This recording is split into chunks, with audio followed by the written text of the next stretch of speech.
Bien, buenas tardes a todos mis estimados amigos. Como siempre, un verdadero placer estar aquí con ustedes. Me confirman, por favor, si se escucha bien y si logran ver la imagen y la presentación. Buenas tardes, Buenas tardes, licenciado. licenciado. Buenas tardes. Excelente. Perfecto. Qué gusto verlos nuevamente. Mis disculpas por lo de la clase el día jueves. La computadora falló, pero ya saben, ¿verdad? La botamos y compramos una nueva, así que ya no hay problema. Ya no nos tiene que fallar. Vamos a continuar con el tema que empezamos a desarrollar. ¿Se recuerdan que la última clase hablamos o empezamos a hablar sobre los principios del derecho tributario? Y en concreto, empezamos a hablar de uno de los principios, quizás uno de los más importantes, que es el principio de legalidad tributaria. Recordarán ustedes que estuvimos estudiando el 239 de nuestra Constitución, que establece que le corresponde con exclusividad al Congreso de la República decretar impuestos ordinarios y extraordinarios, arbitrios y contribuciones especiales, es decir, todo lo relacionado con los tributos. El principio de legalidad en materia tributaria podemos expresarlo también, digamos, con un aforismo que se utiliza mucho, sobre todo en el derecho penal, el latín, ¿verdad? Solo que acá, llevado al derecho tributario, sería nullum tributum sine praevia lege. No puede haber un tributo sin que la ley lo defina previamente y establezca las bases para su recaudación. Hablamos muchísimo sobre el tema de que cuando decimos la ley, nos referimos, mis queridos amigos, a un decreto emitido por el Congreso de la República. Este principio genera certeza, genera seguridad jurídica, o visto desde otra perspectiva, este principio elimina o limita la incertidumbre.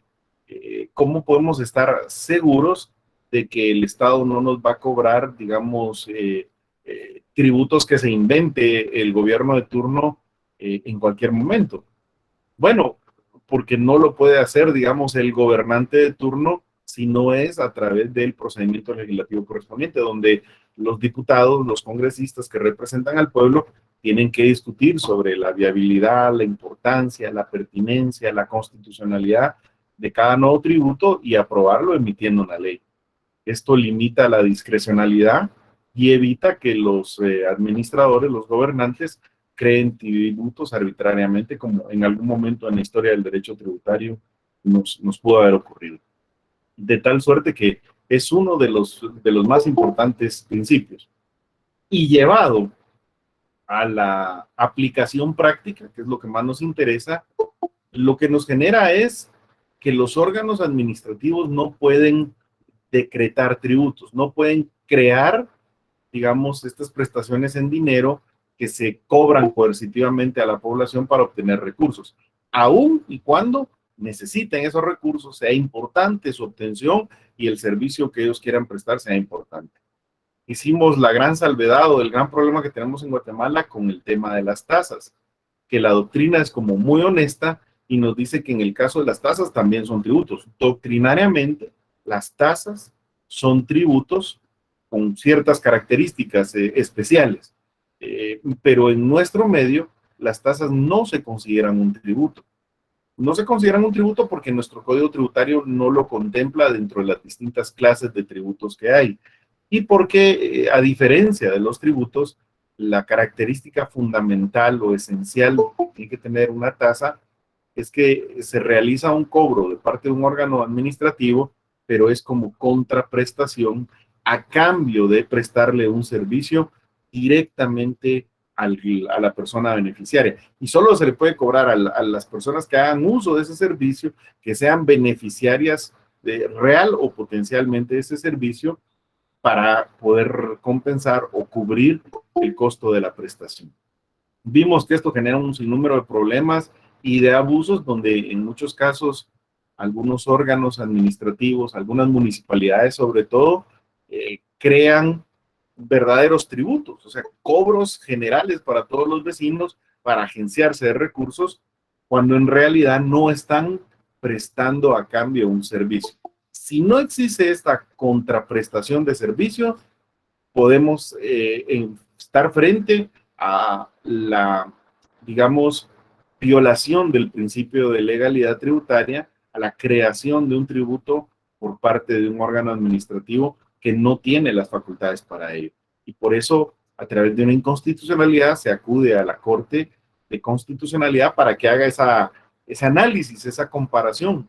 Si lo que está decretando la municipalidad o el órgano administrativo correspondiente reúne las características de una tasa, hay a cambio de cobro una contraprestación de un servicio, o si por el contrario se está decretando un tributo, algo que no está permitido, no está facultado del órgano administrativo, y por ende violentaría este principio de legalidad tributaria, es declarado inconstitucional y expulsado del ordenamiento jurídico. Sin lugar a dudas hay mucho que discutir sobre ese tema, pero para que avancemos con los distintos temas, porque ya la otra semana tenemos el desarrollo de lo que son los primeros parciales, vamos a hablar el día de hoy de los otros principios del derecho tributario. El segundo principio le denominan principio de justicia y equidad tributaria. Y además es muy fácil, muy fácil de enunciar. Este principio lo que nos explica es que todas las normas del derecho tributario, todos los tributos que cree el Congreso, deben estar basados en la idea, en la noción fundamental que la distribución de la carga tributaria, la obligación de contribuir a financiar o a cubrir el costo de los servicios públicos debe ser justa y debe ser equitativa. Mire qué interesante. En primer lugar, vamos a ubicar su fundamento legal y luego vamos a hablar un poquito y sobre todo vamos a hacer alguna pequeña discusión de qué entienden ustedes por justicia y qué entienden ustedes por equidad, que son dos conceptos sumamente difíciles de distinguir o de separar. Empecemos, mis amigos, viendo el fundamento constitucional de estos principios. Háganme favor, alguno de ustedes, de leer. En primer lugar, vamos a leer el 135, donde están las obligaciones de los ciudadanos. Me hace favor ahí, Linda María, de leer ese 135, el primer párrafo y luego la literal D, como la obligación que tenemos. Le escuchamos, Linda. Gracias, Liz. Buenas tardes. Artículo 135. Deberes y derechos cívicos. Son derechos y deberes de los guatemaltecos, además de los consignados en otras normas de la Constitución y leyes de la República, los siguientes. A. Servir y defender a la patria. B. Cumplir Solo le damos y el D, velar que es porque el que nos interesa. Ok. El D, ¿verdad? Sí. Contribuir a los gastos públicos en la forma prescrita por la ley. Muy bien, vamos a ver. Apartamos de este punto de vista. Es una obligación de todos los ciudadanos guatemaltecos contribuir a los gastos públicos. Vivimos en una sociedad en la cual el Estado ha sido creado para poder prestar ciertos servicios, para poder cumplir con ciertas obligaciones, y eso nos obliga a todos los que somos ciudadanos de Guatemala a contribuir con ese costo que implica la prestación de los servicios. No sé qué dicen ustedes. ¿Les parece que eso es justo o no lo es? Alguien que me quiera apoyar con las ideas que tienen. ¿Nadie quiere hablar? Yo siento que no lo es, Lick. Buenas tardes, Lick. Jorge, siempre, porfa, levanten la mano para que esté claro quién es el que está platicando, ¿verdad? Sí, Jorge, díganos. Yo siento que no es justo, Lick, en muchos sentidos. Siento que el Estado no logra, porque, como usted bien lo indicaba, el Estado se creó con el fin de satisfacer las necesidades de las personas, pero hay mucha desigualdad. El Estado no logra dar esa justicia y esa equidad que menciona el mismo principio para todas las personas. Pero no me convence, porque mira la pregunta que yo hice. La pregunta ¿es justo que todos los ciudadanos de Guatemala contribuyamos con los gastos públicos? Usted me dice, no es justo porque no hay igualdad, no todos reciben los servicios. pero no me justifica el por qué no deberíamos de contribuir, o se lo planteo de otra manera, y vamos a permitir que otros compañeros participen. ¿Sería justo que solo una parte de la población sufrague o costee todo el gasto público? ¿O lo justo es que todos lo hagamos? A ver, Mayra Araceli me había levantado la mano. Sí, licenciado, buenas tardes. Yo creo que sí es justo que todos pues paguemos en determinada manera pues lo que nos corresponde, porque realmente todos hacemos uso de lo que el Estado nos proporciona. Ya es muy diferente si las personas o quienes estén al mando pues no le hacen el uso correcto del dinero que ingresa, ¿verdad? Pero yo sí pienso que es justo, porque no es posible que, por ejemplo, solo un determinado grupo de personas tributen y otras no, porque hay un desequilibrio. Muy bien, yo comparto en gran medida las ideas que usted tiene. O sea, yo también creo que es justo que todos contribuyamos con el gasto público. Lo que pasa es de que después se nos vienen otros problemas, ¿verdad? Por ejemplo, Mayra decía, es justo que todos contribuyamos en la medida de lo que nos corresponde. Y ahí ya nos surge una gran pregunta. ¿Qué es realmente lo que nos corresponde a cada uno? O alguien me podría decir, si es justo, si hacemos uso de los servicios públicos. Si yo no hago uso de los servicios públicos, no es justo. Y ahí podríamos abrir otra gran discusión. Por ejemplo, imagínese usted que alguien tiene suficiente dinero, vive en la opulencia y no utiliza ninguno de los servicios públicos que se prestan de parte del Estado. Aún así, es justo que contribuya a ese gasto público, digamos, para cubrir los gastos de los demás o para apoyar por solidaridad a los demás, o solo es justo en la medida que yo hago uso de los servicios. Esa pudiera ser otra idea. Y la tercera idea que introdujo Mayra, que me parece muy interesante, es un tema distinto si yo ya di mi contribución y los que están gobernando no la utilizan adecuadamente. Yo estoy de acuerdo con usted que es un tema distinto, aunque no creo que sea totalmente independiente. Me parece que en la medida que uno contribuya pagando sus tributos, pagando los impuestos, y ese dinero no se utilice adecuadamente, también es injusto entonces seguir contribuyendo.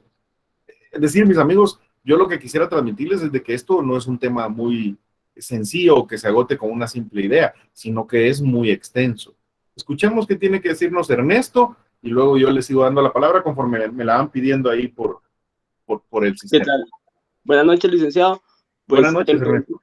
En principio, del enunciado como tal, ¿verdad? El enunciado constitucional que dice que tenemos la obligación de contribuir a los gastos públicos en la forma prescrita con la ley, pues sí se puede entender como algo justo. El tema va variando en la cuestión cuando usted menciona pues esa palabra equidad, ¿verdad? Que yo le entiendo que viene siendo que para mí la equidad es darle a cada quien lo que corresponde, en un sentido inverso, que cada quien dé lo que le corresponda o lo que se esté en sus capacidades, ¿verdad? Indistintamente si una persona pues no utiliza los servicios públicos, pues habría que ver que todas las personas estemos en una condición de no utilizar los servicios públicos para dejar de pagar, ¿verdad? Porque se pierde ese sentido de equidad, no se le puede exigir a una persona más de lo que puede dar, y a la persona que pueda dar, pues se le debe exigir lo que corresponda a la ley, indistintamente del uso o del no uso, porque entonces se perdería el concepto de Estado, se perdería ese concepto de país, por así decirlo, ¿verdad? En ese tema pues tan individualista, si cada quien solo paga si lo utiliza o no, ¿verdad? Tendríamos que estar todos en una igualdad de condiciones, nadie necesita utilizarlo pues, para que se deje de pagar. Que es un sistema que sabemos que nunca ha existido, nunca va a existir, o sea, un sistema donde todos los miembros de una sociedad tengan los recursos suficientes como para poder cubrir sus necesidades solitos, eso no existe. Ni ha existido nunca, ni va a poder existir, porque el ser humano es un ser social. Necesitamos vivir en sociedad y apoyarnos y ayudarnos mutuamente para poder cubrir nuestras necesidades. Mire qué interesante. Aleida, ¿usted tenía algo que quería contribuir con esta discusión? Sí, licenciada, buena tarde. Gracias por el tiempo. Yo podría decirle que en base a lo que dice la ley, más que justo, eso es legal hacerlo, ¿verdad? Porque está establecido en la ley que se debe tributar. Entonces, según lo que usted tiene acá en su enunciado, ¿verdad? Que dice que acá en Guatemala debemos contribuir a sufragar los gastos en la medida de nuestra capacidad. Como decía el compañero anterior, ¿verdad? O sea, en base a la capacidad económica de cada persona, así la ley le exige que tribute de acuerdo a su capacidad económica. Entonces, considero que sí, que todos debemos de contribuir al gasto público. Lo que sucede también es de que no solo se trata de la cuestión económica, sino que en Guatemala hay mucho egoísmo por parte de todos. Usted le puede ver, por lo menos cuando yo salía de la universidad y a veces me tocaba venirme en Transmetro, me daba cuenta que, por ejemplo, toda la gente que ya estaba subida en el Transmetro no se corría hacia los lados porque ellos ya estaban seguros, ya iban ahí y no les importaba que la gente que estaba afuera se quedara ahí las veces que fuera necesaria, ¿verdad? Sin subirse a una unidad de transporte. Y así es la mayoría de situaciones, ¿verdad? Todos queremos tener derechos de que se nos den ciertas cosas, pero cuando se nos exige que nosotros demos para contribuir a eso, pues a muchos ya no nos gusta, ¿verdad? Entonces considero que aunque no nos beneficie, por ejemplo, yo no uso el Transmetro, ¿verdad? Pero sé que beneficia a muchas personas. Entonces, no solo porque no me beneficia a mí no me va a importar que pase con las contribuciones que yo tendría que pagar a la Municipalidad de Guatemala, ¿verdad? Sino que pienso que uno tiene que contribuir con gusto, porque igual yo ahorita no me subo un Transmetro, pero igual más adelante lo voy a necesitar. O aunque no lo necesite, pues también como ciudadana tengo que velar para que se lleve a cabo el bien común, pues que tanto deseamos que se dé aquí en nuestro país, ¿verdad? Gracias, licenciado. Gracias. No, gracias a usted por la participación. Coincidimos en muchos temas. Oye, yo también creo que es justo contribuir al gasto público, incluso aunque no utilicemos algunos de los servicios. Comparto esa idea con usted. Voy a retomar solo algo que dijo que me parece interesante. Aquí la discusión en este principio hace referencia a lo que es justo. Y no siempre lo que es justo es legal, o viceversa. No siempre lo que es legal necesariamente es justo. Y eso nos llevaría a una discusión que podemos pasar horas y horas. Es una discusión realmente de filosofía del derecho, ¿no? Donde la ley aspira a ser justa, pero no siempre es justa la ley. Y algunos ejemplos así muy rapiditos. Hubo algún momento en que la ley permitía que tuviéramos esclavos. O sea, era legal tener un esclavo. Era legal. Ahora la pregunta de fondo es, ¿eso era justo? O sea, la justicia no es lo mismo que legalidad. O uno de los casos que para mí son más impresionantes, porque estaba estudiando recién mi curso sobre esto de derechos humanos, y fíjense que estábamos estudiando sobre el tema de los tribunales que se crearon para juzgar, digamos, a los criminales nazis. Esos tribunales de Nuremberg, sobre todo. Y algo que me pareció muy interesante es que nos hicieron estudiar cuál fue la defensa que adoptaron los abogados de los sindicados. O sea, ahí hay muchísimo que discutir, desde la conformación del tribunal, la selección de los jueces, si eso era legal, si era ilegal, un montón de cosas. Pero yo les quiero llamar la atención a algo.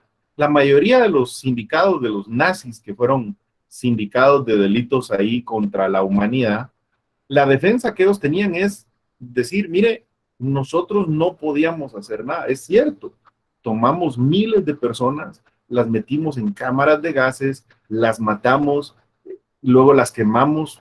Es decir, sí hubo una matanza enorme, hubo genocidio, pero la ley en Alemania establecía que nosotros teníamos que hacer eso. Y yo lo único que estaba haciendo es obedecer las órdenes que me daba mi superior en el ejército, que yo no le podía decir que no, porque si no me mataban a mí, en aplicación de la ley. Y eso lleva a una gran discusión filosófica de que qué hacemos si de repente nos topamos con una ley que sea injusta. O sea, una ley que realmente no tienda a la realización de este valor, de este principio de justicia. No me quiero salir demasiado ni extender demasiado porque tenemos muchos principios que discutir hoy, pero les quiero dejar esta idea. Nuestra Constitución se basa en el principio de justicia y equidad tributaria. Y ese principio de justicia, la primera idea que nos da es todos debemos contribuir al gasto. Eso es lo justo, que todos contribuyamos a cubrir el gasto público. Para lo equitativo, la segunda parte sería, ¿en qué medida tenemos que contribuir? Bueno, en la medida de nuestra capacidad económica. Oiga bien que no es en la medida del uso que hagamos de los servicios. Puede ser que incluso no utilicemos los servicios públicos, pero en la medida de nuestra capacidad económica debemos contribuir al gasto público. Ese es el planteamiento del principio de justicia y de equidad tributaria. Y yo, nada más a manera de ejercicio, les traía aquí que siempre se discute, esto sobre todo es una discusión de filosofía del derecho, cuál es la diferencia entre justicia y equidad. Y mis amigos, les puedo decir que ustedes pueden pasar años y años leyendo sobre este tema, y al final uno lee cada vez un nuevo libro, un nuevo artículo, un nuevo planteamiento sobre la diferencia entre equidad y justicia, y siempre resulta tan difícil decir con claridad cuál es la diferencia. Entonces, yo les quiero hacer un resumen de las ideas principales que yo tengo sobre este tema para que podamos discutirlas. La justicia es una virtud de un ser humano. Es algo bueno, es algo importante para el ser humano. Un ser humano que es justo es un ser humano que busca hacer las cosas buenas, busca hacer el bien y darle a cada persona lo que le corresponde. De hecho, la definición tradicional de justicia que viene desde Ulpiano, allá en el derecho romano, nos decía que justicia es hacer el bien y dar a cada quien lo que le corresponde. Ese es el concepto inicial de justicia. Ahora yo lo que quiero que interioricen es, la idea de justicia es un valor, una virtud humana.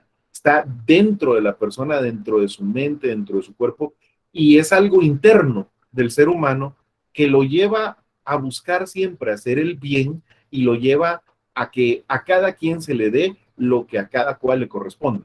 Tratar de determinar bien qué es lo que le corresponde a cada uno y dárselo, eso es ser justo. Es esa virtud que nos lleva a hacer o a pensar o a buscar querer hacer lo bueno. La equidad, que es, digamos, va íntimamente ligada con la justicia, se refiere a llevar a la práctica esa virtud. Se lo voy a plantear de otra manera. Puede ser que dentro de mí yo sepa lo que es justo. Puede ser que yo sepa que lo justo es resolver un caso de esta manera y sin embargo lo resuelvo de otra manera. Ahí, aunque en mi interior sé lo que es justo, porque la justicia es un valor interno de cada persona, no actúo en consecuencia con esa idea de justicia. Mi comportamiento hacia afuera, mi comportamiento externo, no refleja esa idea de justicia que yo tengo. No es equitativo, porque la equidad es una forma de comportamiento humano. Es cómo se comportan las personas en donde tratan de igual manera a todas las otras personas que estén en las mismas condiciones. ¿Por qué van de la mano la justicia y la equidad? Bueno, si dentro de mí yo tengo esa idea de lo que es justo, yo tengo ese valor dentro de mí que me dice esto es bueno, esto es malo, yo voy a tender hacia lo bueno. Si dentro de mí yo tengo esa idea de que debo de darle a cada quien lo que le corresponde, voy a tratar de determinar qué es lo que le corresponde a cada uno y dárselo. Eso es algo interno, esa es la justicia. Pero si además yo actúo hacia afuera en congruencia con esa idea de justicia, no solo voy a ser justo por dentro, sino que además voy a ser equitativo. Es hacia afuera. O visto de otra manera, a mí me encanta este cuadrito que les dejé acá. Este cuadrito analiza las diferencias que hay entre el derecho, que nosotros estudiamos los juristas, la justicia y la equidad. Y fíjese que es unos autores argentinos, que es un libro de filosofía, que nos dicen, bueno, empecemos buscando su naturaleza. ¿Cuál es la naturaleza del derecho? Bueno, es muy sencillo. El derecho es una ciencia, es algo que tiene que ver con estudiar de forma sistemática. La justicia no es una ciencia, la justicia es una virtud, algo que las personas llevan dentro de sí, en su interior, por dentro. Y la equidad es una manera de comportarse hacia afuera. Obviamente, digamos que en la mayoría de los casos la persona va a ser congruente. Y si dentro de sí mismo es justo y sabe qué es lo que tiene que hacer para que se le dé a cada uno lo que le corresponde. Cuando actúe, realmente va a ser equitativo y le va a dar a cada uno lo que le corresponde. Déjame planteárselo así. Ser justo y equitativo significa que tiene congruencia entre lo que dentro de su mismo ser sabe que es correcto, que sabe que es bueno, y la forma en la que se comporta hacia afuera, como trata a los demás. Pero hay personas que son incongruentes. Saben dentro de sí mismo que lo correcto es esto, y sin embargo se comportan de esta manera. Del otro lado, dentro de sí mismo saben lo que es justo, pero hacia afuera no fueron equitativos, no se comportaron como corresponde.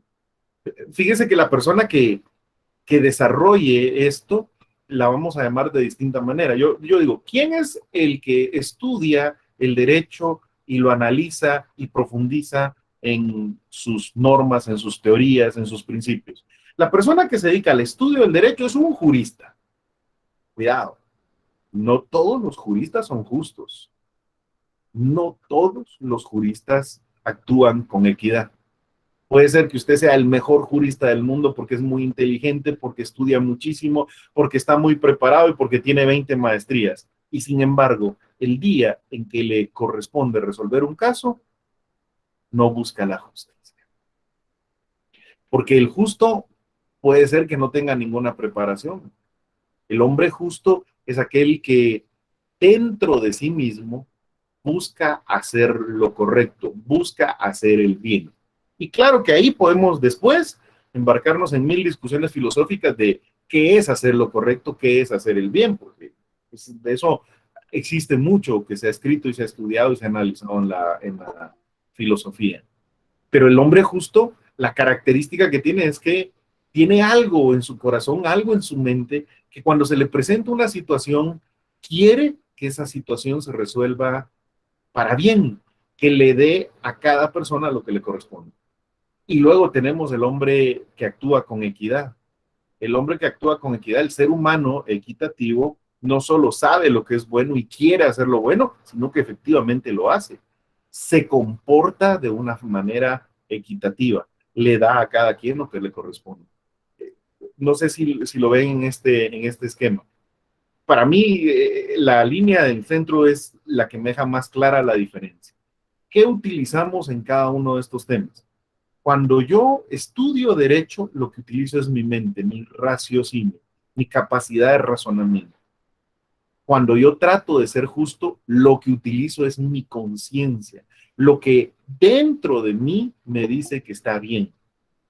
Cuando yo busco ser equitativo, lo que hago es comportarme de la manera adecuada, conducirme de la medida. Fíjese que uno puede ser con pleno conocimiento de lo justo, sin embargo comportarse de otra manera, no ser equitativo. Claro que ahí se está alejando de la justicia, aún sabiendo qué es lo que le corresponde hacer, qué es lo justo. ¿En qué ámbito se desarrolla cada uno de estos temas? El intelectual. Un buen jurista es un gran intelectual, alguien que estudia mucho, que se prepara mucho, que es muy inteligente. Un hombre justo puede ser incluso que no sepa ni leer ni escribir. Sin embargo, es justo porque dentro de sí, dentro de sus valores, busca hacer el bien, busca darle a cada quien lo que le corresponde. La equidad es distinta. La equidad tiene que ver con el comportamiento en sociedad, cómo nos comportamos. Incluso le voy a decir algo, puede haber una persona que sea equitativa y haga lo que se debe de hacer, se comporte dándole a cada quien lo que le corresponde, aunque dentro de sí no quisiera hacerlo. Puede ser que dentro de sí no busque la justicia y sin embargo se comporte de una manera recta por temor, por ejemplo, a una sanción social o por temor a lo que le puedan hacer o a las consecuencias que eso pueda tener. ¿Cómo se manifiestan estos tres distintos temas? El derecho es algo que sabemos, es algo que conocemos.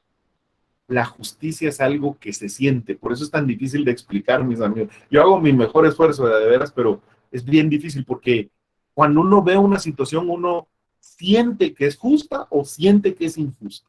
Y eso lo trae uno escrito desde, porque yo siempre pongo este ejemplo. Yo, por ejemplo, la semana pasada, mis dos hijos se iban a subir al carro conmigo y me dice el más pequeño, a mí me toca irme en el sillón de adelante contigo porque yo vine primero.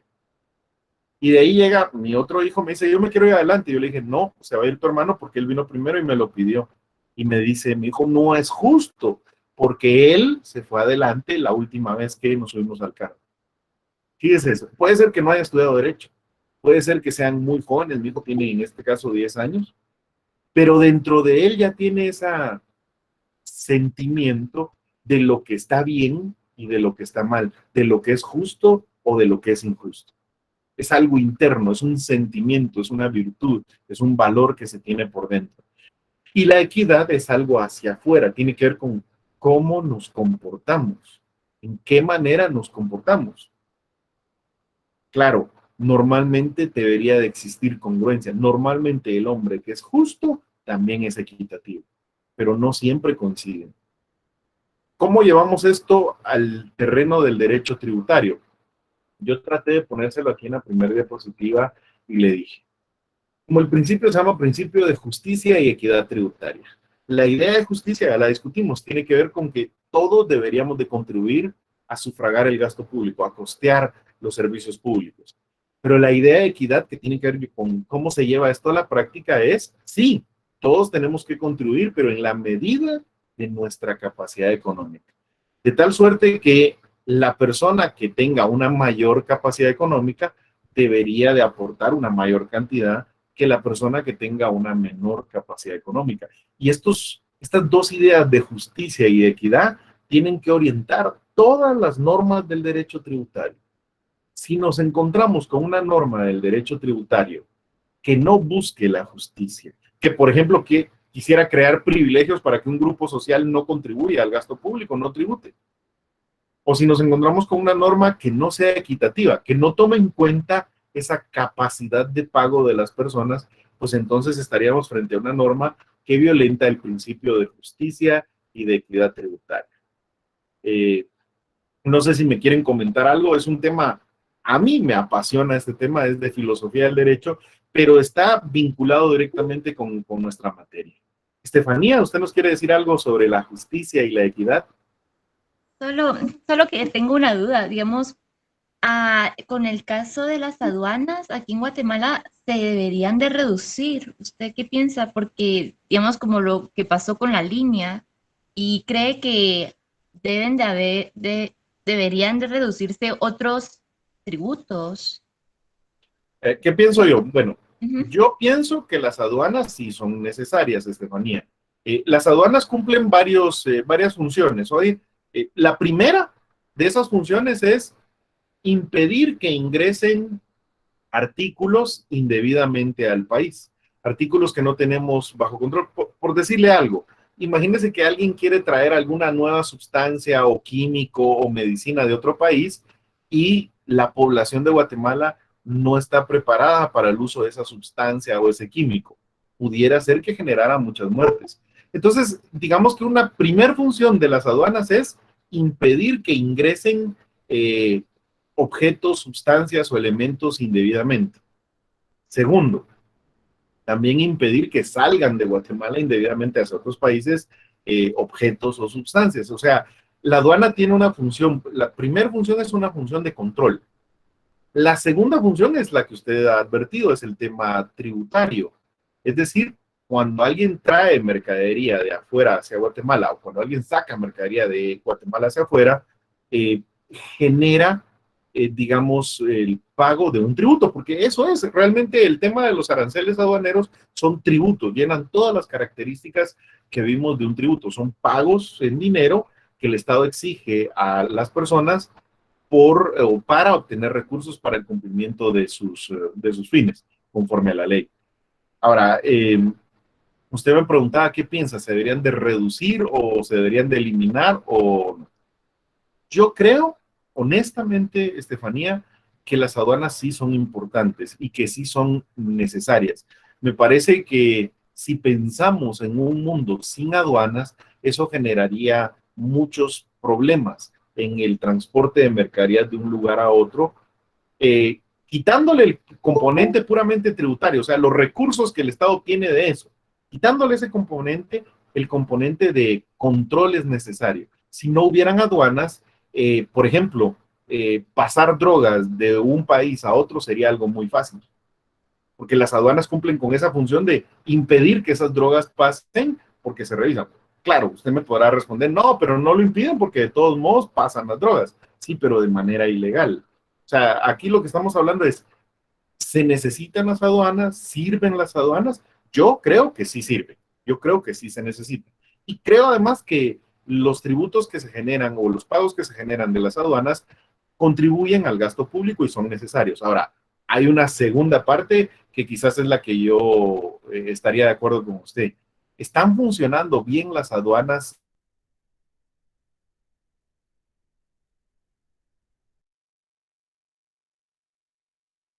Las funciones para las cuales fueron creadas. Y creo que se debe mejorar muchísimo en eso. Se debería de grabar todo lo que entra y todo lo que sale, o sea, habría que pagar impuestos por todo lo que entra y todo lo que sale. Ahí entran algunas consideraciones bien interesantes. Yo pienso que no. Yo pienso que en algunos casos no se debe cobrar y en otros casos sí se debe cobrar. Pero es bien complejo, porque eso puede determinar el beneficiar o el perjudicar a ciertas personas. Así que es un tema muy, muy interesante. Gracias por el aporte, Estefanía.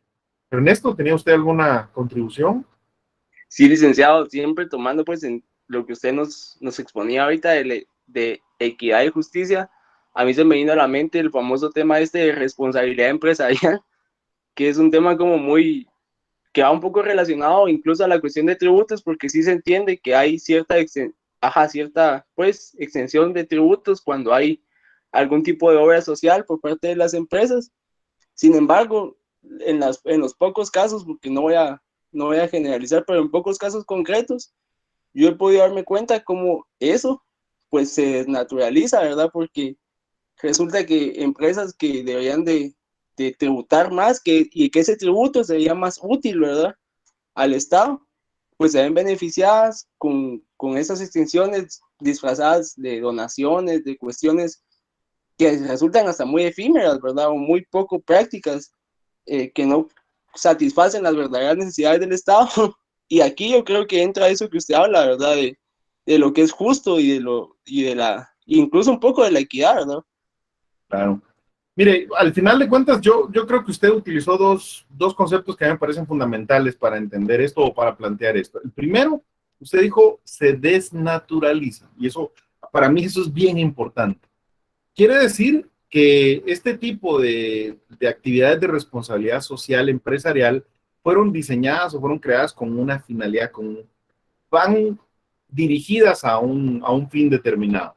Y lo que hace el empresario es tomar eso y utilizarlo para un fin distinto, normalmente para reducir los impuestos o los tributos que va a generar. Eso es como usted dijo, desnaturalizarlo. Y a mí me encanta esa palabra porque la palabra expresa bien la idea. Lo están utilizando para algo para lo que no fue creado. Y entonces hay que resolverlo, hay que buscar cómo evitamos que se desnaturalice. Eso nos pasa en todas las ramas del derecho. Ustedes van a encontrar que no solo en tributario, sino, por ejemplo, en cualquier rama, por ejemplo, en laboral, ustedes van a encontrar que normalmente se utiliza la figura del contrato de servicios profesionales o el contrato de servicios técnicos, que son contratos civiles, para contratar a un trabajador sin pagarle prestaciones laborales. Eso es lo que usted dijo, una desnaturalización de las normas. No es una adecuada aplicación de las normas. Y hay que resolverlo, hay que buscar cómo se detecta, cómo se evita, cómo se previene y cómo se elimina ese tipo de desnaturalizaciones. Pero no lo vuelve innecesario o que no sea importante. Y esa es la otra parte que yo quería compartir con ustedes. Si usted me pregunta a mí, estas actividades de responsabilidad social empresarial o estas actividades o estas exenciones que se decretan, ¿pueden servir? Podría ser que sí, ¿oye? Podría ser que sí. Por ejemplo, una gran discusión que tenemos en Guatemala es el tema de las universidades. ¿Cómo las universidades están exentas del pago de tributos? Y la gran cuestión aquí es, ¿Debería de mantenerse esa exención o debería de implementarse el pago de tributos para las universidades? Es un tema muy interesante, porque eso puede fomentar o puede de alguna manera hacer que se reduzca la educación superior. Así que este tema resulta muy, muy interesante. Una participación más sobre esto de la justicia y pasamos al tercer principio, mis amigos. Jorge, ¿nos quería decir algo usted? Sí, buenas tardes. Otra Buenas. de las cuestiones, así como las que acaba de mencionar sobre las universidades que están exentas, también no hay igualdad en lo concerniente en que las iglesias o todo tipo de culto, cualquiera que sea la ideología que procese, también no pagan los impuestos que deberían de pagar. Y es un montón de dinero el que manejan dichas entidades, y entonces también con esto yo siento que existe y genera una desigualdad. Bueno, eh, nuevamente, ¿verdad? Aquí el tema sería, en la ley se decidió que iban a estar exentas las actividades religiosas del pago de ciertos tributos. La pregunta ahí realmente sería, ¿esa exención tiene lógica, tiene utilidad, tiene una finalidad adecuada o esa exención no nos sirve? Aquí nos pasa lo mismo que hablaba el compañero anteriormente. Lo que pasa es que se ha desnaturalizado. Se lo voy a plantear de esta manera. Si usted, como lo hizo hace un momento su compañera, me preguntara, ¿las iglesias sirven para algo, licenciado? Yo en lo personal le diría que sí. Aún y conociendo todos los errores que históricamente se ha cometido en las iglesias, aún y conociendo todas las barbaridades que se han hecho y se siguen haciendo con el pretexto de la religión, yo le puedo decir que las iglesias sí cumplen una función muy importante social, que permiten que las personas se reúnan y fortalecen la espiritualidad de las personas. Y eso es muy importante. Una sociedad sin espiritualidad, sin religión, es una sociedad condenada al fracaso. Y lo estamos viendo en nuestra sociedad moderna, donde cada día es menos el tema espiritual, el tema religioso, y más el tema práctico, y nos está llevando por caminos insospechados, nos está llevando por caminos que no están bien. Ahora, bien, si lo llevamos al tema tributario, ¿deberían o no deberían de pagar tributos? Yo en lo personal creo que pasa lo mismo que decía el compañero, se ha desnaturalizado y hay personas que han utilizado esto como una fuente de ingresos, una fuente de riqueza, y en ese caso sí deberían de pagar tributos, pero resulta muy interesante. Entonces, resumiendo, mis amigos, llevamos principio de legalidad tributaria, principio de justicia y equidad tributaria. Pasemos al tercer principio, que se los tengo ahí en la diapositiva presentado. El principio reúne dos conceptos distintos, pero muy íntimamente vinculados, así como el anterior. Es el principio de igualdad y generalidad. Fíjense que el artículo 4 establece o regula que en Guatemala todos los seres humanos son libres e iguales en dignidad y derechos. Con base a esa igualdad que se postula, el principio en el derecho tributario lo que nos indica es: todos los habitantes deben contribuir a sufragar el gasto público. Todos. Esa es la generalidad. Todas las personas en Guatemala deben contribuir a sufragar al gasto público. La obligación tributaria debe alcanzar a todos los sujetos que se encuentren en la misma situación que ponga en manifiesto su capacidad económica de contribuir. Ese es el tema de la igualdad. Déjeme planteárselo de otra manera. ¿Se puede tratar distinto a dos personas en materia tributaria? Sí, si esas dos personas están en situaciones distintas. Pero todos tienen que contribuir al gasto público. La generalidad nos dice todos tenemos que pagar, por ejemplo, el boleto de ornato, para hacerlo muy sencillo. Ahora, la igualdad nos dice, está bien, cobrémosle el mismo valor de boleto de ornato a todas las personas que ganen el mismo salario. Fíjese cómo es esto. Igualdad no significa tratar a todos exactamente de la misma manera. Igualdad significa tratar de la misma manera a todos los que estén en la misma situación. Si hay personas en situaciones distintas, objetivamente, o sea, hay circunstancias que podemos establecer con base a pruebas, con base a hechos, que hacen que la persona esté en una situación económica distinta, el tributo puede ser distinto, el pago puede ser distinto, pero no podemos tratar distinto a todos los que estén en la misma situación. Mayra, quería decirnos algo sobre esto. Sí, licenciado, con respecto al tema que se tocó del boleto de ornato, anteriormente le iba a dar mi punto de vista porque en el boleto de ornato pues hay asignado montos dependiendo los ingresos que usted obtenga. Entonces hay de 10 quetzales hasta, si no estoy mal, 150 quetzales. Entonces es dependiendo la cantidad que usted tenga que pagar en concepto de boleto de ornato. Claro. ¿Y le parece que esto es justo? Mire, a mí me parece justo, licenciado, porque dependiendo así como nosotros son nuestros ingresos, pues lo tenemos que hacer, y aparte como está en la legislación, entonces lo debemos hacer, porque le comento, pasó alguna experiencia en la institución que yo trabajo, una compañera no quiso pagar la cantidad que tenía que dar, entonces cuando se lo remitieron, tuvo que pagar doble, porque no solo pagó lo poquito que debido, sino que le pidieron el monto total de la otra cantidad que sí era la que le corresponde. Entonces, no nos podemos hacer los desentendidos con ese aspecto, ¿verdad? Sí, estoy de acuerdo con usted. Y a mí también me parece que es justo, ¿oye? Que eso es lo que a mí más me interesa. Y además que no viola la igualdad, porque el planteamiento aquí sería, pero mira, a algunos les cobran un boleto ornato de 10 quetzales y a otros les cobran un boleto ornato de 150. Y eso no está tratando de la misma manera a todos. O sea, el cuestionamiento aquí es sobre el principio de igualdad. ¿Igualdad significa tratar a todos por igual? No. La Corte de Constitucionalidad nos ha explicado en sus sentencias que este artículo 4 de la Constitución, que establece que en Guatemala todos los seres humanos son libres e iguales en dignidad y derechos, debe interpretarse que todos los que estén en la misma situación deben ser tratados de la misma manera. Si hay situaciones objetivas distintas, se justifica que se puedan tratar de manera distinta. Y eso es la verdadera igualdad, tratar de la misma manera a todos los que estén en la misma situación. Lo contrario sería realmente distorsionar o tergiversar o desnaturalizar la igualdad. Ernesto, ¿nos quería decir algo sobre esto? Sí, Rick, es una pregunta.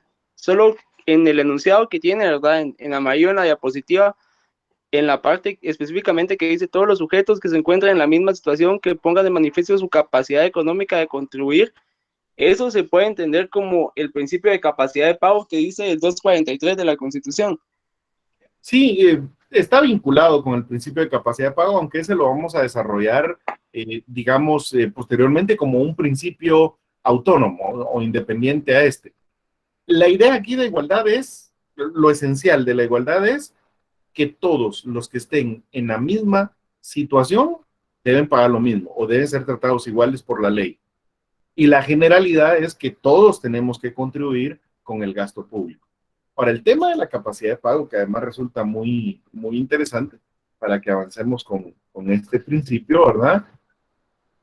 Como usted lo indica, está en el artículo 243. Aunque usted dijo el 243, yo no le miro el guión ahí, es realmente 243 de la Constitución. Perdón, Lick. Ya sabe que estoy bromeando, ¿verdad? Este principio, si me hace favor alguien de leer el 243 para que lo veamos. Yo lo tengo a la mano, Lick. Léalo. Dice, artículo 243, principio de capacidad de pago. El sistema tributario debe ser justo y equitativo. Para el efecto, las leyes tributarias serán estructuradas conforme al principio de capacidad de pago. Se prohíben los tributos confiscatorios y la doble o múltiple tributación interna. La pausa, por favor. Fíjese que dice, debe ser justo y equitativo, que ya hablamos de eso, y debe atender a la capacidad de pago de la persona. Esto es bien interesante. Yo se los planteo de esta manera, mis amigos. Este principio del derecho tributario lo que nos dice es que cada vez que el Congreso haga una ley, cada vez que se apruebe una ley tributaria, debe tomar en cuenta cuando se establece el tributo, que el hecho generador de ese tributo, lo que va a provocar la obligación de pagar el tributo, lo que va a generar la obligación tributaria, debe ser alguna actividad, algún hecho, alguna situación de la persona que nos revele que esa persona tiene la capacidad de pagar el tributo. Esto es muy importante. Tiene que denotarnos, tiene que indicarnos que esa persona tiene capacidad de pagarlo. Por ejemplo, lo que yo siempre he dicho, ¿verdad? En el impuesto único sobre inmuebles. Fíjense que ese impuesto uno lo tiene que pagar año con año por el ser propietario de un bien inmueble. Y entonces usted me puede decir, bueno, pero ahí, ¿cuál es el hecho generador?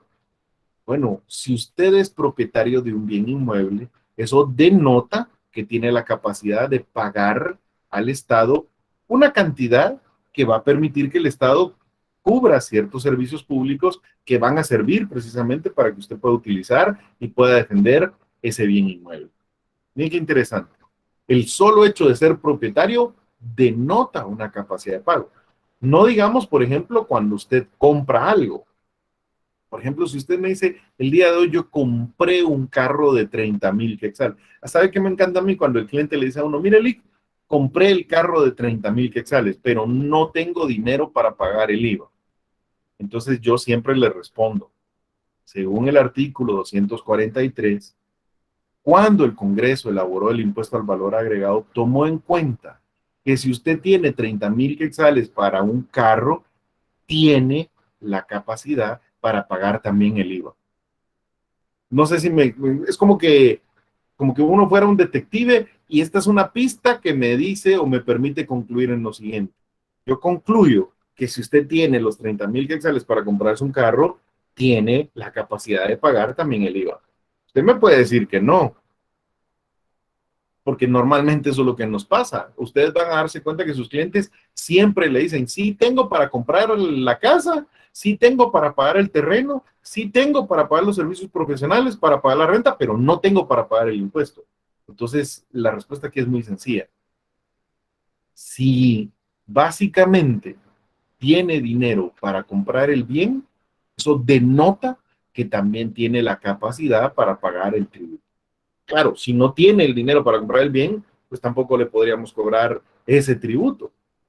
Porque precisamente el tributo tiene que estar diseñado o regulado, creado por el Congreso, tomando en cuenta esa capacidad de pago que tenga la persona. Y algo muy importante, esto nos lleva a la idea de una proporcionalidad. ¿A qué nos referimos con proporcionalidad? Proporcionalidad en el sentido de que no podemos exigirle a las personas que realicen un pago que sea superior a la capacidad de pago que tienen. No sé si me explico. Si de alguna manera yo compro un vehículo de 30,000, pues sobre esos 30,000 habrá que calcular el IVA. Pero no me podrían pedir, por ejemplo, un IVA de 30,000 quetzales, porque eso excedería la capacidad de pago. No va a pagar un tributo que sea del mismo valor que el bien que está adquiriendo. Tiene que ser conforme la capacidad. Y eso sí, la persona que se compra un vehículo de 100,000 quetzales tiene una mayor capacidad y por lo tanto deberá de pagar una mayor suma de IVA, que normalmente eso es fácil porque se calcula un porcentaje con base, digamos, al monto por el cual se está comprando. A eso le llaman el principio de capacidad de pago. También le llaman principio de capacidad contributiva o capacidad económica del contribuyente. Y es muy, muy, muy importante. ¿Tienen alguna contribución que quieran hacer sobre este principio, mis amigos? ¿O algo que quieran que platiquemos? Luis Fernando. Licenciado, así como en este principio, cuando es un intestado, o sea, ahí como que le ponen la pistola a la persona diciéndole que si usted no paga el impuesto sobre un intestado, no tiene derecho a adquirir ese bien. No sé si ahí entra ese principio. Claro, pero yo se lo plantearía de otra manera, ¿verdad, Luis Fernando? Yo diría, si usted me dice, mire, yo sí quiero recibir la herencia, pero no tengo la capacidad de pagar el tributo. Yo le diría, bueno, ¿qué es la herencia? Es una casa que me dejó mi papá, pero no tengo la capacidad de pagar el tributo. Yo le diría entonces, si no tiene la capacidad ni de pagar el tributo, tampoco va a tener la capacidad para mantener esa casa. Los gastos que implica tener esa casa. Entonces usted vea, no, eso sí lo puedo hacer. Yo sí le voy a dar mantenimiento, voy a mantener bien su pintura, su techo, sus pisos, sus tuberías, su electricidad. Y yo le diría precisamente, el hecho de que usted esté aceptando la herencia denota que usted tiene la capacidad de pagar el tributo. Claro, nuevamente, cualquier persona cuando le toca que pague el tributo diría no, pero al final terminan aceptando la herencia, Luis Fernando. ¿Y sabe por qué? Porque la cantidad que se paga del tributo, aunque no nos guste, es una cantidad para la cual sí tenemos la capacidad, tomando en cuenta el beneficio que vamos a recibir al obtener esa herencia. O sea, si usted me pregunta a mí, ¿usted quiere pagar el impuesto sobre herencias, legados y donaciones? Yo le diría que yo no lo quiero pagar. Y que si yo puedo recibir una herencia sin pagarlo, preferiría 1000 veces. Ahora, si usted me pregunta a mí, mire, tiene que pagar 10,000 quetzales de impuesto para recibir una casa, yo le diría, yo sí los pago. ¿Y sabe por qué? Porque prefiero quedar en casa. Eso es lo que yo plantearía o les diría, ¿verdad? Desde esta manera. Jorge, ¿quería agregar algo sobre esto? Sí, entonces, en ese caso, sería o pagar los 10,000 quetzales o quedarse en la calle. No porque, vamos a ver, no es quedarse en la calle, porque usted no está en la calle. Recibir una herencia es que otra persona le traslada al fallecer un bien. No es que se quede en la calle. No sé si me explico. Sí, poniendo el supuesto de que, supóngase que yo viva en mi casa y Dios no lo quiera, se muera mi papá y yo acabo de cumplir 18 años y no tengo para pagar esos 10,000 quetzales. Y yo le diría entonces, Jorge, ¿verdad? Le corregiría primero. Usted dijo, yo vivo en mi casa. No es su casa, es de su papá. Su papá fallece y usted va a recibir la herencia. Y me dice, es que yo no tengo dinero para pagar esos 10,000. Yo se lo plantearía así. Tampoco va a tener el dinero entonces para mantener esa casa. Lo que le quiero explicar es, si va a recibir una casa, el recibir esa propiedad denota cierta capacidad de pago, porque la va a tener que mantener. Yo no sé si ya le tocó, Jorge, pero cuando uno tiene una casa, pues tiene que darle mantenimiento, hay que pagar ciertas cosas para que la casa esté bien, mantener bien las puertas, las ventanas, los balcones, la pintura, la tubería, la electricidad. Y si no tiene ni para pagar el impuesto, no va a poder mantener la casa. Entonces es mejor que se venda la herencia y que usted reciba la diferencia. O sea, se vende la casa, se cobra el tributo del Estado y la diferencia se reparte en los herederos. No sé si me explico. O sea, cuando alguien acepta una herencia es porque el beneficio que va a recibir es mucho mayor que el impuesto que está pagando. Obviamente no queremos pagar ese impuesto. Ni yo, ni nadie, ni usted, ni nadie. Eso se los garantizo. Pero yo entiendo, y eso es lo que quisiera transmitirles, que la lógica detrás de ese impuesto es, si va a aceptar recibir la casa, tiene capacidad para mantenerla. Y si tiene la capacidad para mantenerla, también tiene la capacidad para pagar. O mejor se lo voy a plantear de otra manera. Fíjese pues, me dice mi hijo grande, Dani tiene 17 ahorita, casi como usted dijo, va a cumplir 18, y me dijo, mira, el otro año me gradúo y a mí me gustaría irme a vivir a un apartamento solo. Bueno, le dije yo, ¿y podés mantenerte un apartamento solo? No, no puedo. Pero pensé que me ibas a ayudar. No, claro, yo te voy a ayudar. Pero si me estás diciendo que querés independencia, que querés vivir solo y querés tener tu apartamento, también tenés que tener la capacidad para poder mantenerlo. ¿Cuándo voy a tener carro propio? Me dijo Dani. Cuando lo puedas pagar, le dije yo. Él me dijo, no, es que va a ser muy difícil que yo junte el dinero para comprarme un carro. Y mire lo que yo le respondí, Jorge. Es que el dinero para comprarte el carro yo te lo puedo dar. Mi pregunta es, ¿tenés el dinero para pagar la gasolina y el mantenimiento del vehículo? El seguro del vehículo o incluso los daños que causes con el vehículo. Cuando tengas la capacidad económica de pagar tu gasolina, el mantenimiento, el seguro y los daños que provocas, ese es el momento en que deberías de tener un vehículo. Antes de eso no tenés capacidad de tener un vehículo, aunque yo te lo regale. No sé si me explico. La idea que les quiero transmitir es que el principio de capacidad de pago busca que exista una justificación. Tiene que haber algún hecho que nos diga, esta persona sí va a tener la capacidad para pagar el tributo. Y segundo, que no sea excesivo. Claro, si usted me dice, mire, de impuesto de herencias, legados y donaciones le están cobrando el 90% de lo que vale la casa. No, eso no es un tributo que está tomando en cuenta la capacidad de pago de la persona. Jessica, ¿usted tenía alguna observación o pregunta que hacernos? Jessica Magalí.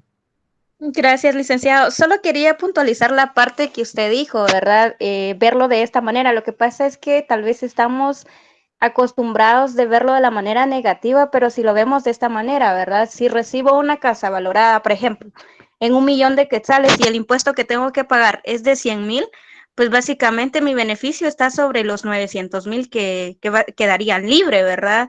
Entonces sería ver esa diferencia. Pero lamentablemente estamos con la cultura de verlo de esa manera, ¿verdad? Ver la parte negativa de tener que pagar los impuestos. Y como usted lo puntualizaba también, casi todos estamos acostumbrados así, ¿verdad? No tenemos la cultura de pagar lo que nos corresponda pagar, ¿verdad?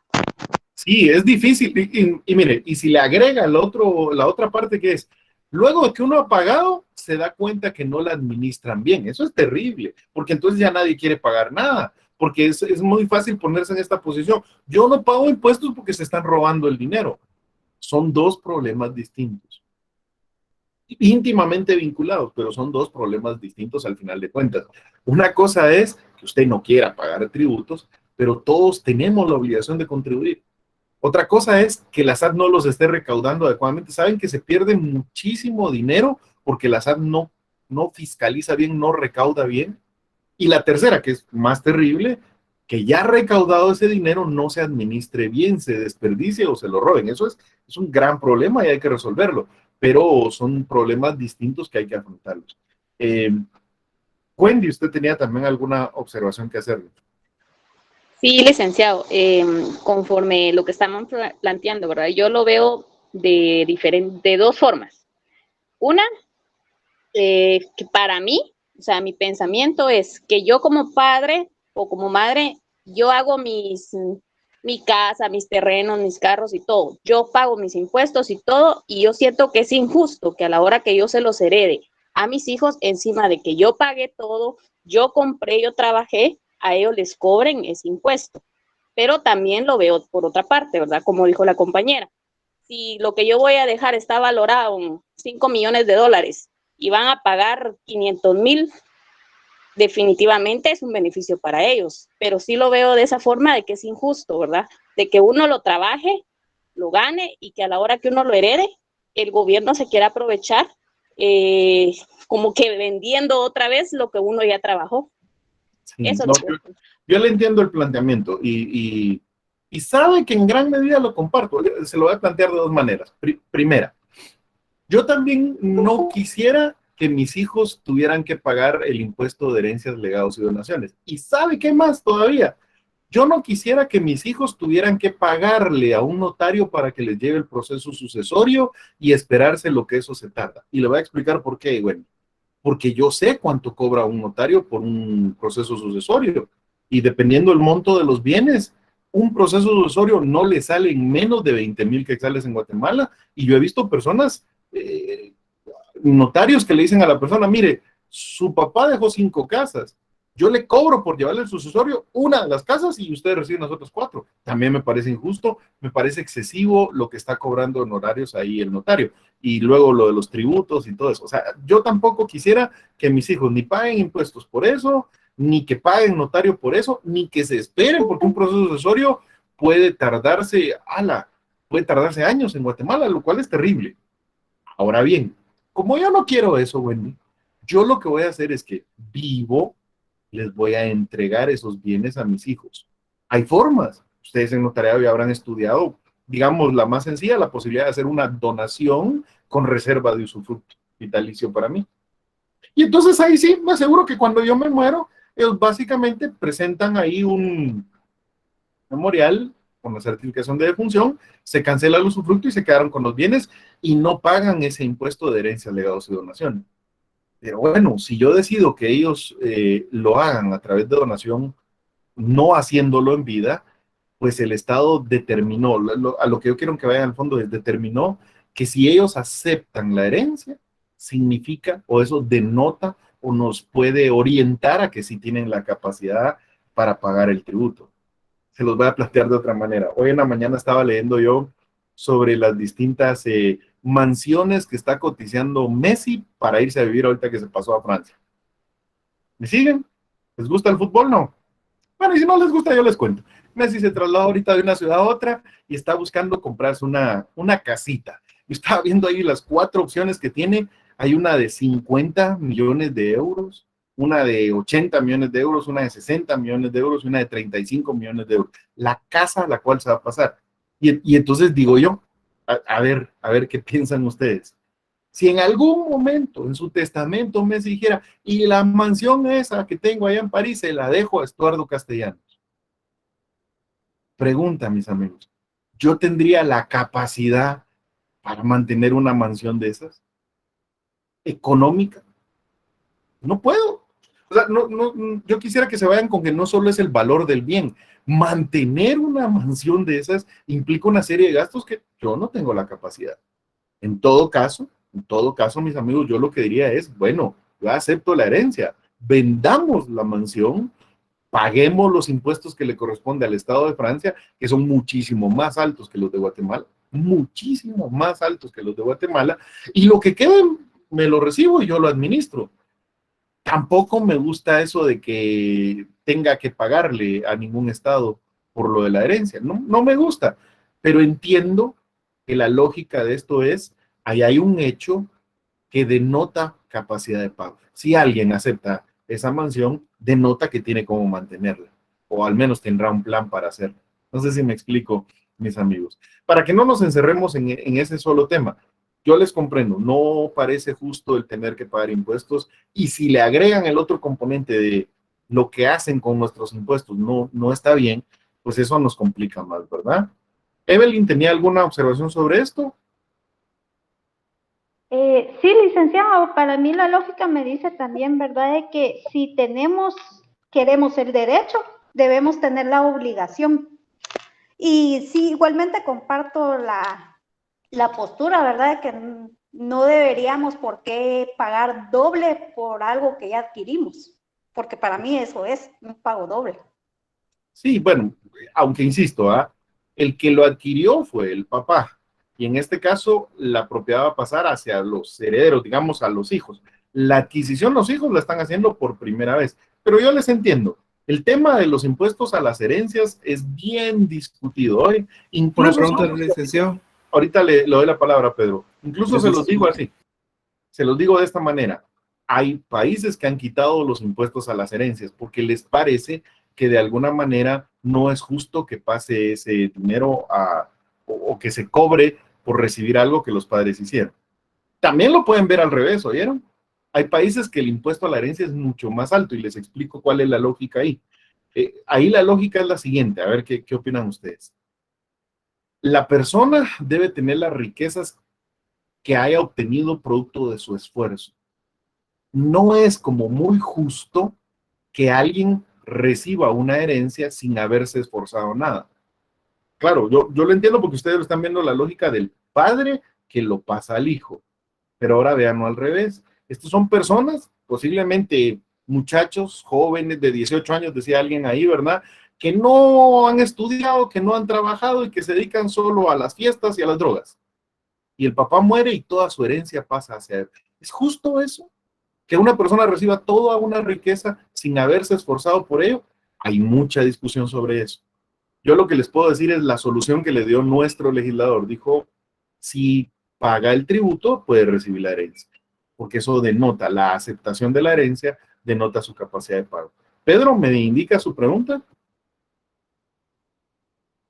Licenciado, mire, con esto respecto a lo que usted dijo de heredar propiedades así enormes o unas mansiones o carros así de lujo, pero si la persona, digamos, no puede pagar los impuestos, ¿por qué no los alquila? Eso también podría ser una buena opción, alquilar las mansiones o algo así, y con eso poder pagar anualmente el impuesto.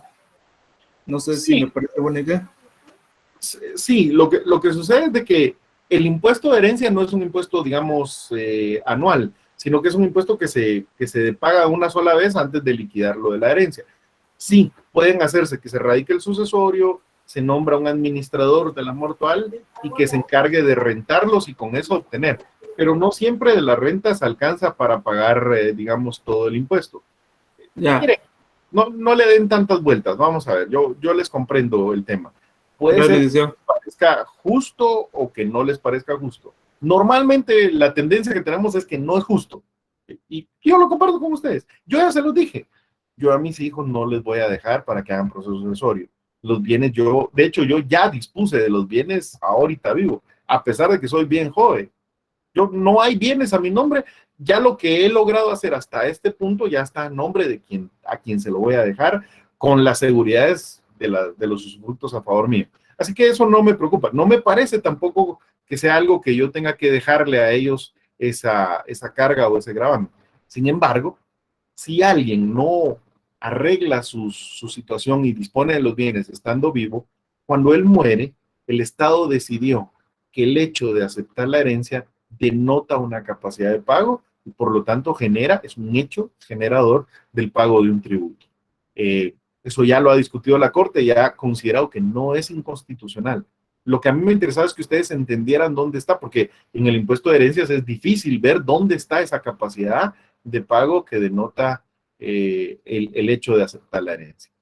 Avancemos rapidito a uno de los últimos principios, el principio de no confiscación, que con este yo creo que todos vamos a estar de acuerdo.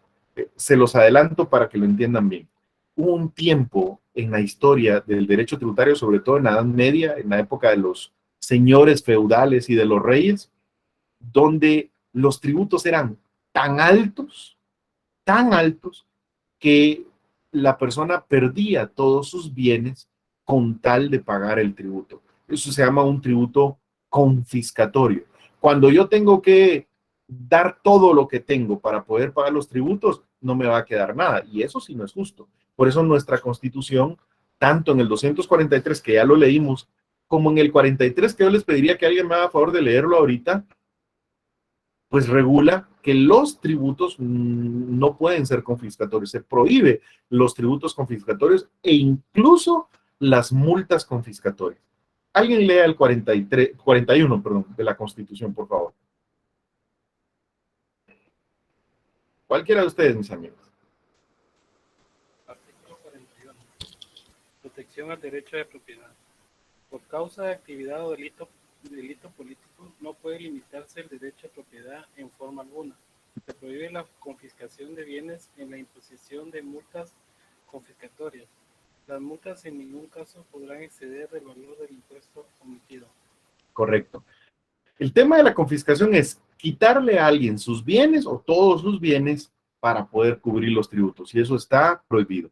Si encontramos un tributo que es tan alto en su valor que implicaría que la persona pierda la mayoría de sus bienes o la totalidad de sus bienes, ese tributo es inconstitucional, se convierte en confiscatorio. Por eso nosotros entendemos que cuando hay multas que son demasiado altas con relación al tributo que se está buscando, esas multas también se deben considerar confiscatorios porque prácticamente le están quitando los bienes a la persona. Artículo, ahí lo tienen, mire, 41 de la Constitución y también el 243 que ya lo habíamos leído. Luego tenemos el principio de prohibición a la doble o múltiple tributación. Yo creo que este es uno de los más claros y más sencillos, mis amigos. Este principio nos dice, oiga bien, que habiendo un mismo hecho generador que se le atribuye a la misma persona, al mismo sujeto pasivo, no puede ser gravado dos o más veces. O sea, el Estado no puede cobrar dos o más veces a la misma persona por el mismo hecho generador. Este principio resulta bien difícil de llevarlo a la práctica, mis amigos, porque muchas veces vemos que se le está cobrando a la misma. Alguien me decía en alguna clase, por ejemplo, pero mire el impuesto único sobre inmuebles, el UCI, cada año hay que pagarlo, o sea, me están cobrando el UCI del año 2020, el UCI del 2021, el UCI del 2022, y por lo tanto es el mismo hecho generador que ser dueño de ese bien cada año, cada año. Eso es doble tributación, me decía. Pues la Corte ha dicho que no. La Corte ha dicho que ahí lo que genera el pago del tributo es los bienes o las riquezas que usted tenía en ese año, en el periodo 2020. Puede ser que en el 2020 usted venda sus bienes y ya no tenga que pagar en el 2021. Pero si usted decide conservar su bien inmueble en el 2021, que es otro periodo fiscal, sí pueden volver a cobrarle el tributo sobre el impuesto único sobre inmuebles. De tal forma que yo les voy a decir algo, esto parece ilógico, pero si usted es propietario de un bien inmueble, dueño de un bien inmueble, y no paga el UCI un año, el otro año ya debe doble el UCI, y el tercer año debe el doble el UCI, y el cuarto año debe el doble, de tal forma que puede llegar a perder el bien inmueble. Claro, como vamos a ver en su momento, hay formas en las que se extingue la obligación tributaria. Y van a ver que una de esas formas, la que más nos va a gustar, es el tema de la prescripción. Si usted tiene una obligación tributaria y el Estado no le cobra ese tributo en un plazo de 4 años, hay distintos plazos, pero en general es 4 años, prescribe el derecho del Estado. Y ya no se lo puede cobrar. De tal forma que, por ejemplo, ustedes van a toparse con casos donde la gente dice, mire, Elic, me están cobrando el UCI de los últimos 17 años porque yo nunca he pagado UCI. Bueno, usted dice, está fácil, ¿va? Usted sí tiene que pagar UCI, pero de los últimos 4 años. Los demás años, lo que vamos a hacer es plantearle prescripción a la SAT, porque eso ya prescribió el derecho que tenía para cobrarlos. Ahora, traje a colación del UCI, porque es uno de los que me han dicho, mira, ahí están pagando por el mismo hecho generador la misma persona, pero la Corte ha dicho, es distinto periodo impositivo y por lo tanto no hay doble tributación. Jessica, ¿tiene alguna duda sobre este principio?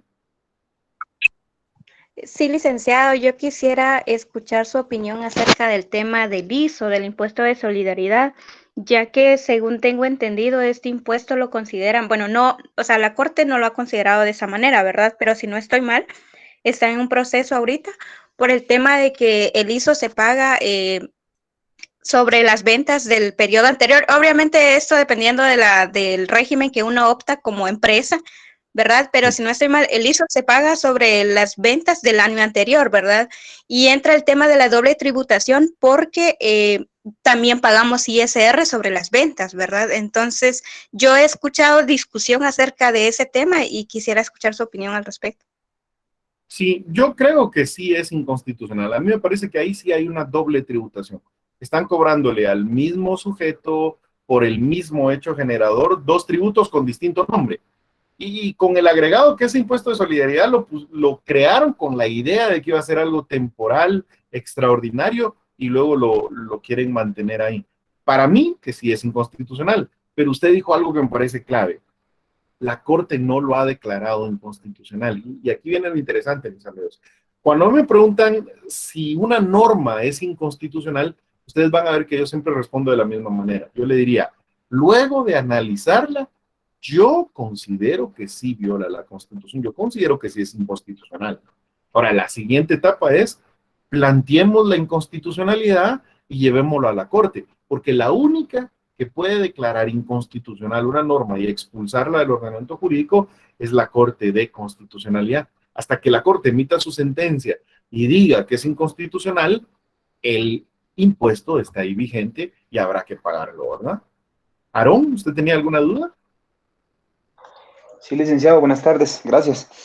Mire, con respecto a, usted mencionaba el tema de perder el bien en el caso del impuesto que estábamos analizando hace un momento. ¿Qué pasa con respecto, con respecto a la no confiscación, Lic?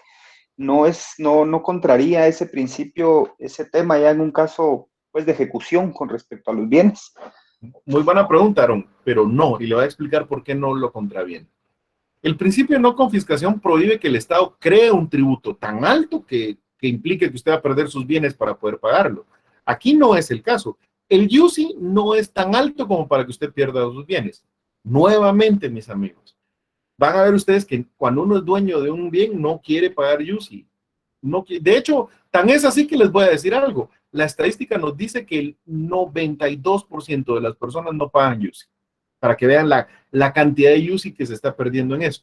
Y mucho de ese porcentaje lo que ocurre es que las personas pagan UCI, pero no por el valor real del inmueble. Hay muchísimas personas que tienen su bien inmueble registrado con un valor mucho más bajo del que realmente le corresponde.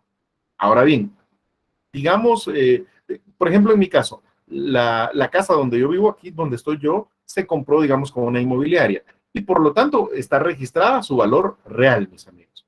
Y por lo tanto, nosotros tenemos que pagar de UCI. Yo pago de UCI como 700 quetzales por trimestre. Y si usted me pregunta, a mí me parece excesivo y me parece que es mucho dinero y no quisiera pagarlo. Pero bueno, sí lo puedo pagar y no es confiscatorio. Ahora, aquí el planteamiento que hacía Aaron es, digamos, yo decido no lo voy a pagar este año 2021 y no lo voy a pagar en el 2022 y no lo voy a pagar en el 2023 y no lo pago en el 2024. Hay un momento en que, en el caso del UCI, la municipalidad me puede promover una demanda, un económico coactivo, y cobrarme ese UCI que yo debo. Y si no tengo el dinero para pagarlo, rematarán el bien, lo venderán, y con ese dinero se cobrarán el impuesto que yo debo y me darán la diferencia a mí. Eso no es confiscatorio porque aquí lo que ocurrió, Aarón, es que yo incumplí, yo no pagué el UCI, que es distinto a crear un tributo confiscatorio, un tributo que de por sí, desde la primera vez que se da el hecho generador, es tan alto que me quitaría mis bienes. Lo que prohíbe nuestra Constitución es tributos confiscatorios o multas confiscatorias. Pero en este caso lo que había es un incumplimiento del contribuyente, ¿verdad? Wendy, ¿usted tenía también alguna duda?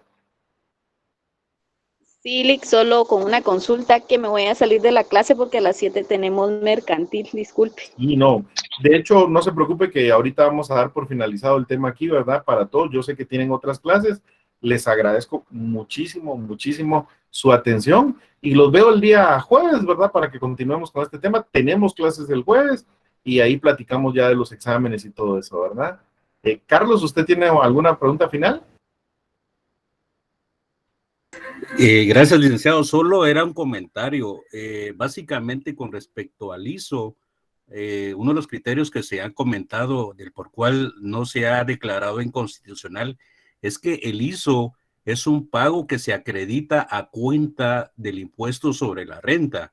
Entonces es básicamente como un pago anticipado, a manera de comentario, licenciado. Sí, muchísimas gracias. Además, muy interesante, pero ahí es donde la doctrina nos dice, mire, cuando empiezan a hacer esos enredos donde para pagar un tributo yo lo puedo acreditar con otro, que siempre ha generado un montón de problemas, ¿verdad? Algo tiene que estar mal. Un tributo tiene que ser sencillo, Carlos, o así, eso nos dice la doctrina, obviamente, ¿verdad? Un hecho generador, un sujeto, y ahí se paga. Aquí lo que ocurre es que están generando el pago entre dos, pero usted tiene toda la razón. Se genera el pago de este y después yo lo puedo, digamos, deducir del otro tributo. Pudiera ser que eso no genere una doble tributación. Pudiera ser. Tendríamos que esperar a ver qué nos dice nuestra Corte de Constitucionalidad en la sentencia que emita, ¿verdad? Por razones de tiempo, mis queridos amigos, lo vamos a dejar por acá el día de hoy. Yo los veo, primero Dios, el próximo jueves, donde continuamos con el tema del derecho tributario y vamos a analizar un poco de la relación tributaria, la obligación tributaria, ¿verdad? Muchas gracias a todos por haberme acompañado y que pasen una feliz noche. Éxitos en sus próximas clases. Gracias, Lick. Feliz noche. Feliz noche, gracias. Muchas gracias. Feliz noche. Gracias, Lick. Feliz noche. Buenas noches, Lick.